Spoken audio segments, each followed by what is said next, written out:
Shoutout po kay Nanay. Huwag niyo po ang paluin pa uwi. What's up guys? So, nandito ako ngayon sa Butso-Butso. Ayan o.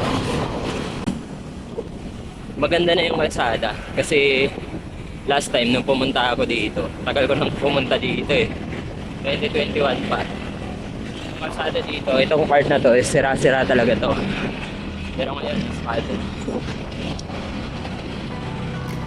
Ayun, so actually, kakalampas ko lang dito ng SM Masinag at ang mangyayari dito, yung kalsada na to, kapag tinuloy-tuloy mo to, ayan, yung paahon na to, doon sa bandang dulo, kung mapapansin nyo yung bundok na yun, doon na yung buso-buso. But anyway guys, I have new knowledge today. Ang Marilaki pala is, kahabaan pala yun ng Marcos Highway hanggang doon sa may Infanta Quezon. So, ito yung tinatawag na Marilaki. So, acronym pala siya ng Marikina, Rizal, Laguna, and Quezon. So, kaya pala Marilaki. But anyway guys, ayun lang. Natuwa lang ako nung nalaman ko yun. And ayun, salamat kay Google. But, ganun siya kahaba guys. Like, 117 kilometers. At ayun, binubuo niya yung 3 probinsya.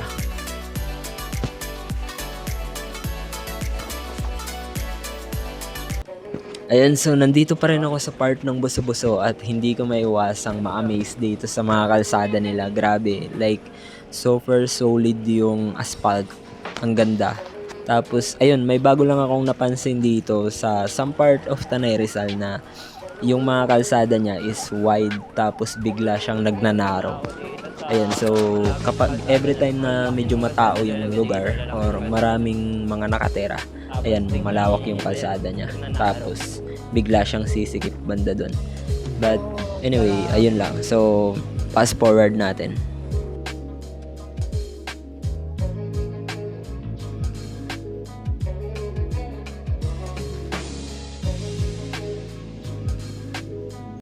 Yun guys, so nandito ako sa Buso-Buso pa rin. Ito yung bagong kalsada dito na extend. Ayan o, tingnan. Ganda diba? Parang may hinuhukay dun eh. Tapos, dyan may daan din. Parang ang sarap mag-bike yun.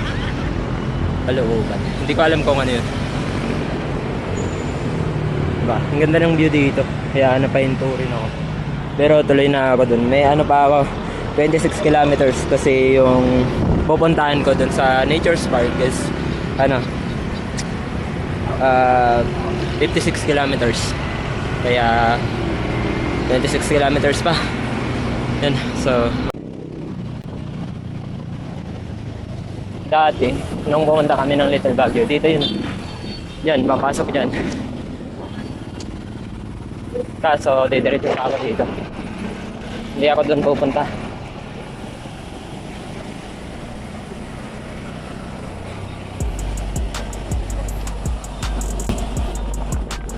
Yun, Luzon.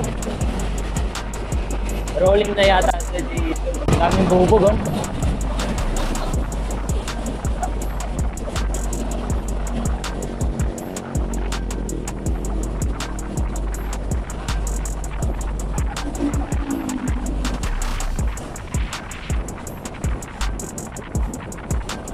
Ahon kape. May ahon kape din pala dito. Wala na. Ganda ng view. Ayun yung magiging view niya dun sa Ahon Cafe. Ayun, dinadaanan niya sa Little Baguio. Anyway guys, so diretso na ako kasi nagkape na ako kanina sa 7-Eleven. At ang nangyari pa, pagbili ko ng kape, nalaglag yung isang siopaw na binili ko. So, imbis na isa lang yung babayaran ko, naging 2 pa tuloy.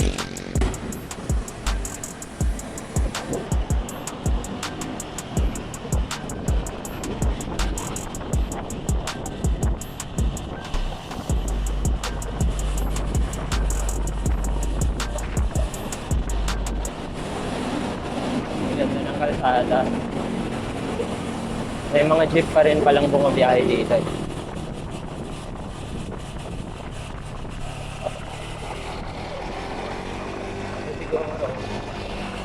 Yung pang mga magkakape, pwede kayo ipay ng jeep dito.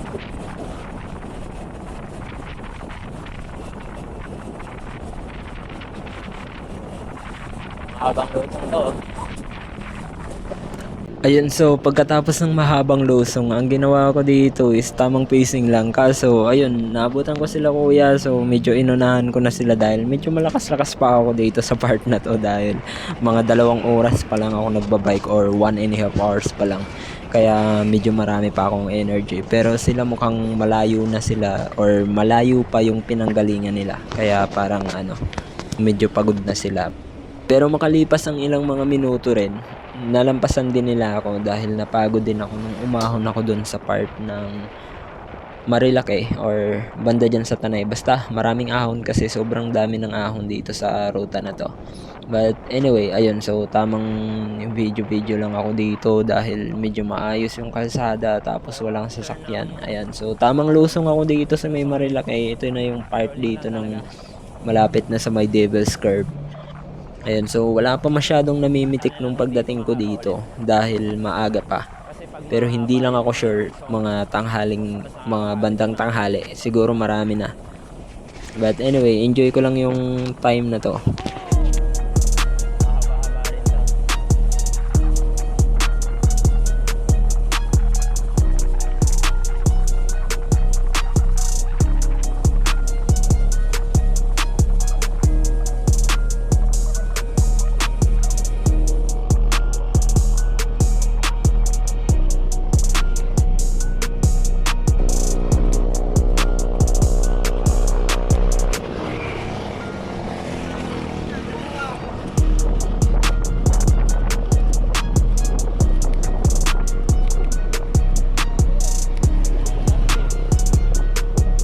Marilaki.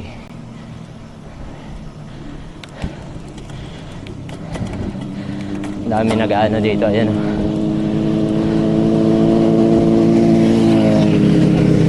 Mga papitikers. Inaahon na yata ito dito ng tuloy-tuloy. Sana hindi naman masyado. Ang kunat pag sobrang ahon, like nagro-rolling na yung kadena ko. Parang kailangan ko na magpalit.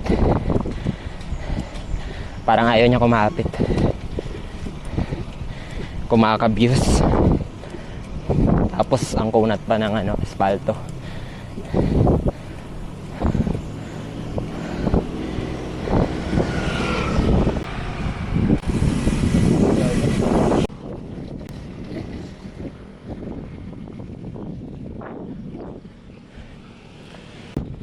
Pa rin ako.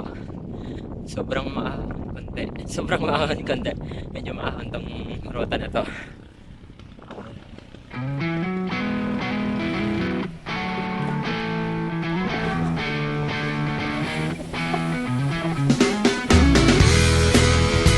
Okay. Look. Mayroong view.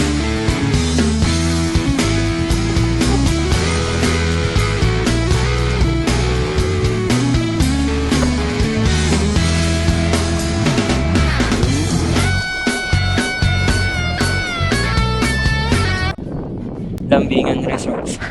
Kasi sweet ng mga pangalan din eh. You're my sweetest addiction. You're my Malayo-layo pa yun. strongest inspiration.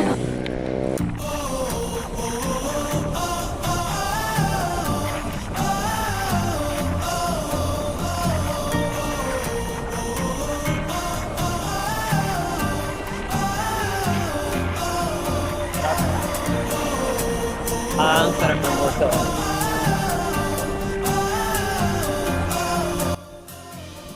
Yun, so huminto muna ako dito guys at pa lang, nakaka 76.8 kilometers pa lang ako patagos to ng Infanta. So dahil hindi ko nahanap yung Bioscape, dahil hindi ko nahanap yung Bioscape, so tutuloy na lang ako ng Infanta Loop.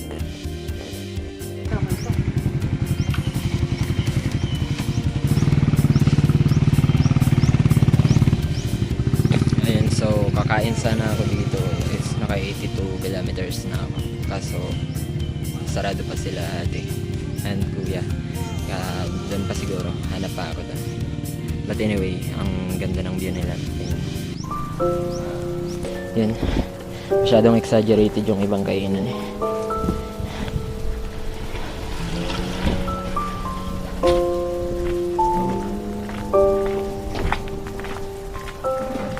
May makakain na po. Oh. Infanta rin kayo? Sa ano lang, sa Arco lang. Arco ng Infanta. Hindi na kayo maglo-loop. Babalik kayo. Sa ano, Manila pa. Ah, sa Manila kayo Sa galing. Caloocan. Caloocan North? South. Ah, South. Doon sa may monumento.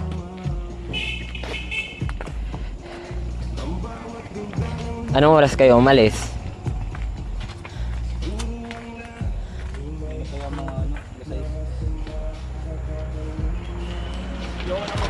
Ayun, okay. Magkakasama kayo? Shoutout po kay nanay. Huwag niyo po ang paluin pa uwi. Ano? Wala Mamaya, akong pera. 20 lang ride. 20 lang ako. 20 ride na. 20 ride. Tapos, Infanta eh, no? Wala pa tulog yan. Dapat natutulog kayo pag nagra-ride kayo. CM lang pa ako.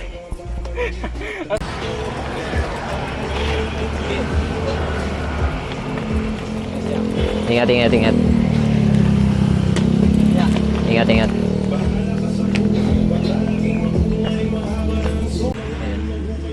Ayun yung Pililya, oh. Yung mga windmill. Doon ako dadaan mamaya. So, Infanta Loop yung gagawin ko. Pagdating ko doon sa may Arco, or ito yung rutang Batman sinasabi nila. Pagdating mula dito hanggang doon sa Arco is 49 kilometers pa. So, nakaka 83 kilometers pa lang ako. Mahaba-haba pa yan.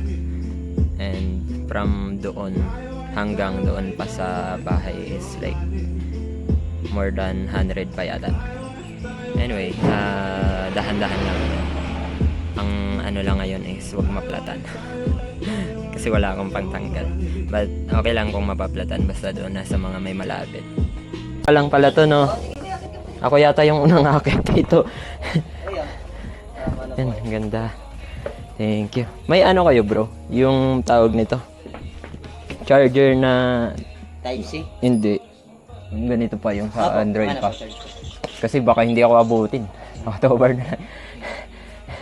Thank you.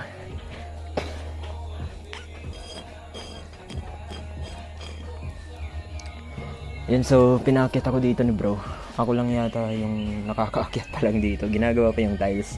Sobrang bagong-bago to dito. Bait naman yung bait nila. Solid. So sa may ano to, Alea. Ayan. Grabe. Ang ganda. Solid. Kahit siguro dumating ako ng or makauwi ako ng na 10. Wag naman sana. Wag lang ako malalaspag. Ayun, so kakain muna ako dito. Kasi medyo mahaba-haba pa tong biyahe na to. So kailangan ko mag-recharge.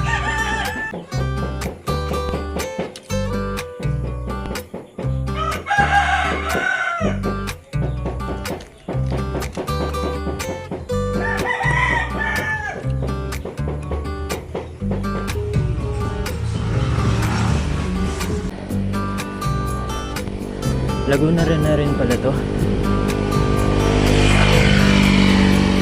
Laguna.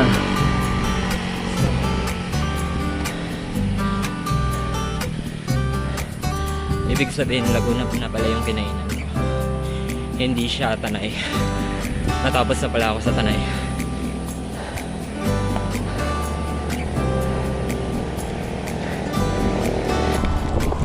Yun. So ito na yung arc ng Infanta.